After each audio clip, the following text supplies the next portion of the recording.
ఉద్యోగంతో పాటు మారు మనసు, దేవుణ్ణి స్తుతించే ఆరాధన దేవుడు నీ కుటుంబంలో ఇవ్వబోతున్నాడు.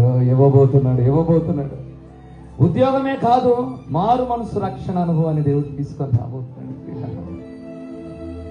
ఒక అన్యజనుల కుటుంబం నుంచి రక్షించబడిన వారు ఎంత వేదన పడతారో దేవుడు ఈ సమయంలో వారిని జ్ఞాపకం చేస్తున్నాడు. అన్యజనుల కుటుంబం నుంచి రక్షించబడి, ప్రభువా మాట్లాడయ్యా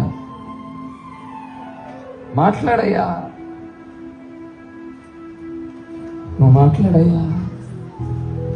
ఎక్కడి నుంచి వచ్చావు తల్లి? చాలా దూరం నుంచి ప్రయాణం చేసుకుని ఇక్కడికి వచ్చావు.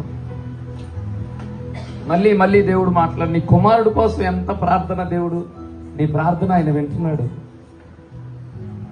నీ కుమారుడిని మార్చాలి.